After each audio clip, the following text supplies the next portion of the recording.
Have you ever found yourself staring at an empty fridge at 6 p.m., with no idea what to prepare for dinner? I used to live like that, you know? Every day was anguish. 3 hungry children, a husband coming home from work and me standing there, lost in the kitchen, improvising yet again. Until one day, after ordering delivery for the 3rd time in the same week, and seeing my budget cry, I decided I needed to change. Today I want to share with you how I transformed this chaos into a calm and economical routine, and the best part, without spending hours and hours in the kitchen. First of all, I have to confess, I've always been disorganized with food. I shopped without a list, bought things over and over again, let food spoil in the fridge. It was a real nightmare. I remember the day I found 3 packets of grated cheese in the cupboard, while I didn't have a single egg to make the children's breakfast. Shameful, isn't it? But do you know what the turning point was? When I calculated how much money I was literally throwing away every month, between spoiled food, impulse buys, and takeaways. With that money, I could have paid for the children's swimming or made an investment. That's when I decided I needed a system, something that would really work for a busy mom like me. I started researching methods of organizing menus, but I confess I was scared at first. There were people suggesting complex spreadsheets, expensive apps, crazy systems. Nothing seemed to make sense for my reality. After all, between taking children to school, cleaning, working from home, and looking after the house, I needed something practical and quick. That's when I developed my own method, which I affectionately call the 4-4-4 system. And no, it has nothing to do with numerology. It's much simpler and more practical than you might think. Basically, I've divided my meals into 4 main categories, with 4 options each, which are repeated every 4 weeks. Sound confusing? I'll explain it to you in detail. The amazing thing is that this system has completely changed my relationship with cooking. Remember that anxiety at 6 p.m.? It's gone. Today, I wake up knowing exactly what I'm going to prepare that day. Even better, I do the shopping once a month, with a few small replacements of perishables every 2 weeks. My husband even jokes that I look like a professional chef now, how organized I've become. And don't think it's that boring thing of always eating the same thing. The fun of the system is precisely the controlled variety. For example, on Mondays we always have a protein with vegetables, but it's not always the same dish. One week it's roast chicken with potatoes, the next it's fish with steamed vegetables, then minced beef with zucchini. That way nobody complains about monotony, and I don't go crazy trying to invent new dishes every day. The most rewarding thing has been seeing the impact this has had on our budget and our health. We've reduced our waste to practically zero, cut our delivery costs, and what's more, we're eating much better. My children, who used to only care about nuggets and instant noodles, now even ask for a repeat of my eggplant lasagna. I'm going to tell you exactly how my 4-4-4 system works, because I believe it can help you as much as it helped me. The first thing I did was get out a notebook and divide my meals into 4 categories: proteins, side dishes, vegetables, and a joker, which could be a soup, pasta, or a special recipe. For each category, I chose 4 options that my family really likes and that are practical to prepare. I remember that at first I was tempted to include very elaborate recipes, you know? The ones you see on Instagram and drool over.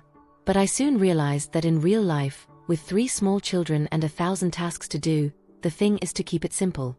After all, what's the point of planning a sophisticated risotto if you barely have time to breathe during the day? One golden tip I've discovered is, always have a plan B. In my freezer, I keep a few portions of frozen food for those days when everything goes wrong. Just last week, my youngest fell ill and I had to spend the afternoon at the pediatrician's. What a relief it was to have lasagna. What a relief it was to have a frozen homemade lasagna to just heat up. Before, it would have been another day of expensive and unhealthy delivery. Another thing that changed my life was the smart shopping list. I created a basic template on my cell phone with all the ingredients I use regularly.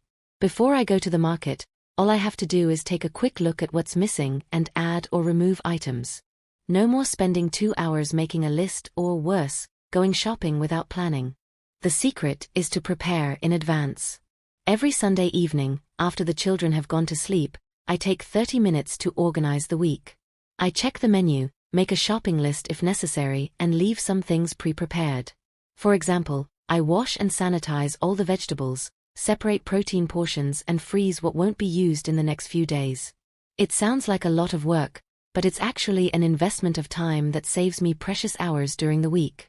One of the greatest discoveries was realizing that I can adapt the menu according to the season and market promotions. In summer, for example, I prioritize salads and lighter dishes. In winter, more soups and roasts. And when I see a good sale on an ingredient I always use, I take the opportunity to stock up. The other day I found chicken breast at a 30% discount and quickly adapted the week's menu to include more chicken recipes. The most interesting thing is how this system ended up influencing other aspects of our lives. The children have become more interested in healthy food and even want to help prepare meals. My middle daughter, aged 8, already knows how to make an incredible fruit salad. And my husband, who used to turn his nose up at vegetables, now even asks for my special ratatouille. But I confess that the greatest satisfaction is seeing how this has impacted our family life. Without the daily stress of, what am I going to make for dinner? There's more time and energy to really enjoy meals together. We're back to having those nice conversations at the table, you know? That moment of connection that was lost in the rush of everyday life. Now, I'm going to share with you some practical tips on how to put together a balanced and economical menu. Believe me, you don't need to be a nutritionist to do this. I started by looking at my children's plates and thinking, what do they need to eat to grow up strong and healthy? From there, I put together a delicious and nutritious puzzle.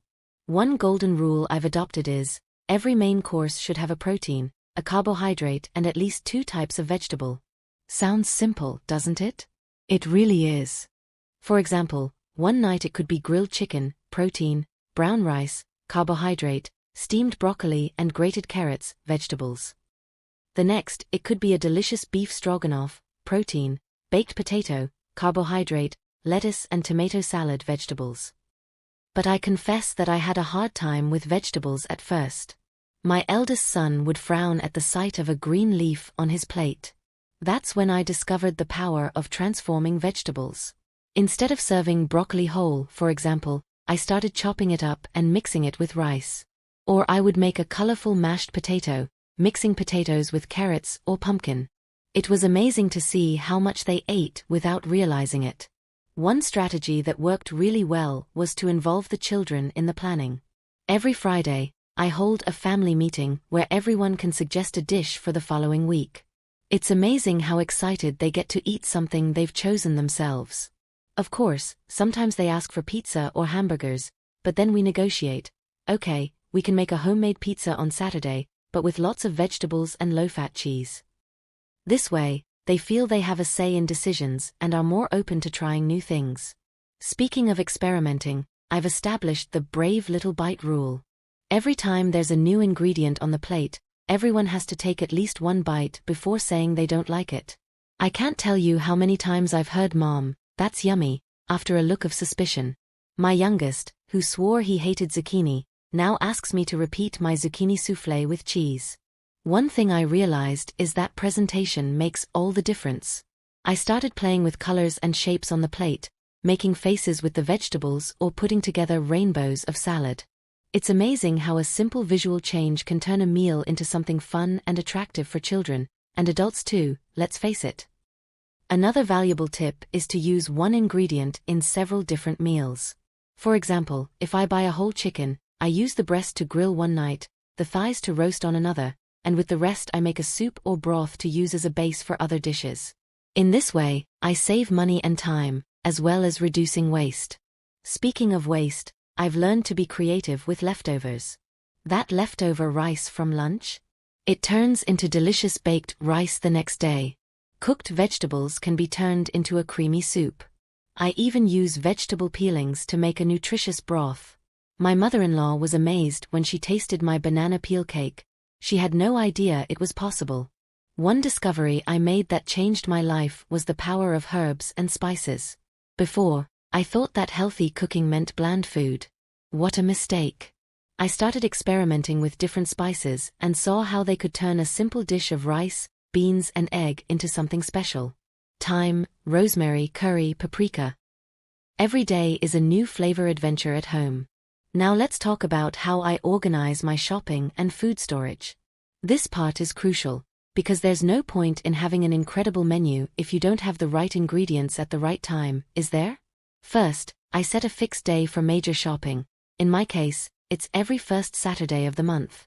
On that day, I buy the non-perishable and frozen items that will last the whole month. I confess that the first few times it was a bit scary to see the trolley so full, but I soon realized that I was saving a lot compared to the frequent purchases I used to make. For fruit and vegetables, I make 2 smaller purchases during the month, usually on Wednesday evenings when the market near my house has special offers. I've found that this strategy not only saves money, but also reduces waste. I remember how I used to buy a lot of fruit in one go, excited, and half of it would end up spoiling. Now I buy less but more often, and we always have fresh fruit at home. A golden tip I learned from my neighbor, the one who always had the most organized pantry in the neighborhood, is, before you go shopping, take stock of what you already have at home. It sounds obvious, but how many times have you bought more pasta thinking you'd run out, only to discover 3 packets hidden in the back of the cupboard? Yeah, it happened to me all the time. Another thing that changed my life was investing in glass jars for storage. Before, my pantry was a mess of open packages and crumpled boxes. Now, as soon as I get home from shopping, I transfer everything into transparent, labeled jars. It's much easier to see what's running out and keep everything organized. Not to mention avoiding those pests that love to invade paper packages, you know? In the fridge, I've adopted a first in, first out system. In other words, the oldest foods are always at the front, to be used first. It sounds simple, but it's made a huge difference in reducing waste. I also separated the fridge into zones: top shelf for dairy products, middle for leftovers and ready meals, bottom for meat and eggs, and the drawers for fruit and vegetables. Speaking of the freezer, it's become my best friend. Every Sunday, I set aside a few hours for what I call battle prep. I cook grains, pre-prepare vegetables and freeze them in portions. For example, I make a big pot of beans and freeze them in jars for the week. I also chop onions, garlic and spices and freeze them in ice cube trays. When it's time to cook, just throw a little cube into the pot. An incredible discovery was freezing fresh herbs in olive oil. You know that bunch of parsley you buy and only use a little? Now I chop it all up, put it in ice cube trays, cover it with olive oil and freeze it.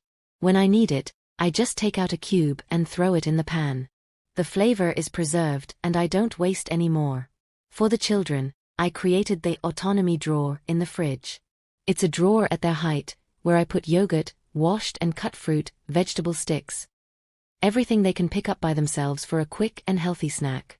You can't imagine how this has reduced their requests for junk food and made them feel more grown up. Another thing I do is keep a small board on the fridge door. There, I write down the foods that are close to expiring, so I can remember to use them soon. I also use it to leave notes like, leftover chicken from lunch, great for making sandwiches. My husband loves it because he always knows what he can use for a quick snack. And you know what? All this organization ended up spreading to other areas of the house. I started applying the same principles to the cleaning products cupboard, the closet, and even the children's toy drawer. It's amazing how an organized kitchen can be the first step towards a more organized and peaceful life.